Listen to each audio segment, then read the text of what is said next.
kuus jagus palju huvitavat õppimist, infotunde ja projekte. Alustame muidugi meeleoluka isadepäeva tähistamisega. Nii palju isasi ja vanaisasi pole küll varem korraga koolis olnud. Lapsed ja isad said osa võtta mitmetest põnevatest töötubadest. Õpiti kokakunstitarkusi, osaleti robootika ja 3D modelleerimise töötubades ning orienteeruti aardejahil. Tehti käsitööd ning sporti ning tutvuti sidepataljoni töövahenditega. Huvitavaid ja meelepäraseid tegevusi jagus kõigile. Gümnaasiumi keemiahuvilised õpilased töötasid terve pika projektipäeva koos Tartu Ülikooli keemia tudengitega. See oli tõeline tarkuse päev, sest kõik toimus täpselt nagu päris laboris. Teil on siin tulemas väga põnev töötuba, et mis seal plaanis teha on? Rändeva bioklassi eesmärk on siis tuua üheks päevaks gümnaasiumi noorteni võimalus olla päris teadlane. Viime läbi erinevaid päris laboris tehtavaid katseid, mis on teadlaste töös igapäevaselt. Et selle lõpuks siis näiteks õpilased saavad võib-olla aimu, milline on tegelikult ka laboritöö ning kas neid kunagi tulevikus siis huvitaks teadlase töö või minna ülikooli loodusteaduskonda või mis iganes. Väga tore.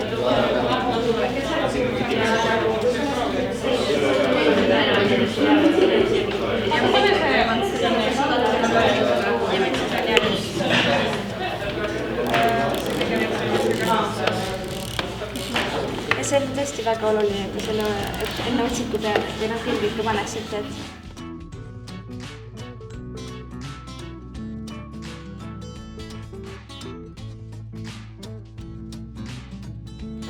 Põhikooli õpilased arutlesid infotundides suurim julgus selle üle, kuidas olla mõistlik ning tore koolikaaslane ja mis võib juhtuda, kui mõne ebasobiva kommentaari interneti avarustesse postitab.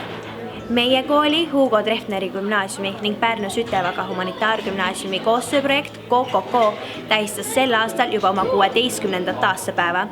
Sellel aastal oli korraldajaks Tartu ning teemaks Siuru.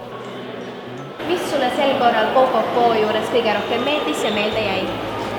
KOKOKOl mulle kõige rohkem meeldisid need õpilased, kes olid nii huvitunud ja nii süvenenud ja hingega asja juures, eriti selle Siuru teema kohta. Samuti meeldisid mulle kõik need uued sõbrad, mis ma sain erinevatest koolidest, ehk siis Hugo Treffneri gümnaasiumist ja Sütevaka gümnaasiumist ja suhtlen nendega siiamaani. Väga tore. Huvitava õpikogemuse said Mektoris 8. klasside õpilased ja abituriendid töövarjupäeval. Mis projektiga siis õigupoolest tegu on? Mektori on siis noortele suunatud ettevõtlusvõistlusega, mis siis üritab tõsta noorte innukust, ise midagi looma, ise midagi ette võtma ning seda tehakse siis läbi mentorprogrammi, ehk siis Mektoris on olemas oma kindlad isikud, kellel on kogemus ettevõtlusega ja nemad siis juhendavad noori oma ideid ellu viima. Noorte poolt tuleb siis idee ja Mektori kaudu on siis see võrgustik, mis toetab selle tegevuse elluviimist. Ja lõpeb siis sellega, et kulutatakse välja võitja, kuigi kui nüüd vaadata eelnevaid aastaid, siis kõik, kes on ka vooru pääsenud, et nende tööd on ka väga edukad olnud ilma, et nad oleks selle võidu saanud.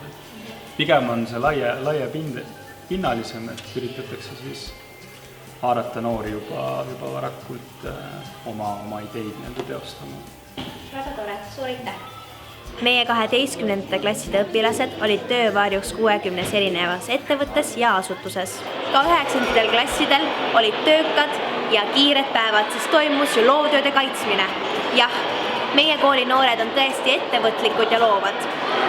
Renoveeriti mööblit, tehti mitmeid erinevaid filme ja videoid ning loodi moodi.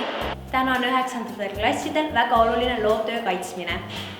Kes te olete ja mis te loovtööks tegite? Mina olen Lukas Kalviste. Ma olen Tanel Alma, me oleme siis 9. klassi õpilased ja tegime siis loovtööks kokkupandava grillahju. Ja miks te otsustasite selle teha?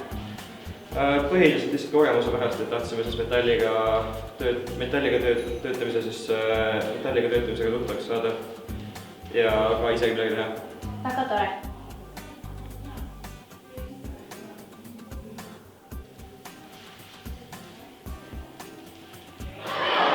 Novembrikuu rahvakalendri tähtpäevadest suuseb sõnu meelmõistav.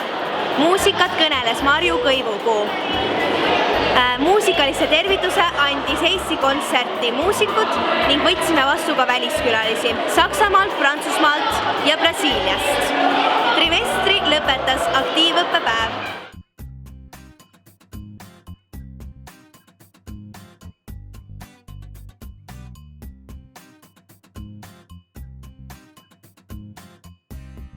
Aktiivõppepäeval õpitakse meeskondadena mitmetes erinevates töötubades, tutvutakse esmaabivõtetega ja ka tule- ning pommiohutusnõuetega. Tegeleti mikroskoopiliste uuringutega, matemaatikas pandi proovile oma loogika, muidugi ei puudunud ka füüsikalabor ning GPS-i kunst, kus selgitati välja ohtlikud kohad oma kooliteel ning muidugi ka ajaloomäng Eesti 100. Millega te siis siin täpsemalt tegelete? Meil on selline projekt nagu Jalgpallikooli. See on üle-eestiline projekt ja on suunatud 1. kuni 5. klassini. Käime siis erinevates koolides tutvustamas jalgpalli. Kuna 21. kool on päris suur kool, siin on 4 paralleelid, siis me võtsime suunaks siis 1. ja 2. klass, et siis me saame mõõdukalt ei sega koolitööd nii palju ja väiksematele on lõbus. Nendel on huvitavam ka muidugi. Väga tore. Kas on tublid noored? On väga tublisi noori, üksikud on sellised, kes ei taha spordiga, eks see on igas klassis või igas koolis. Aga muidu on väga tubli. Aitäh!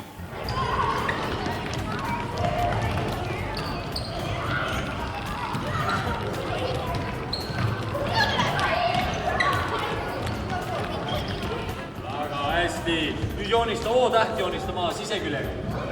O-täht, root ja ringi, hops, teise poole jalaga ringi. Ja tuue koha peale.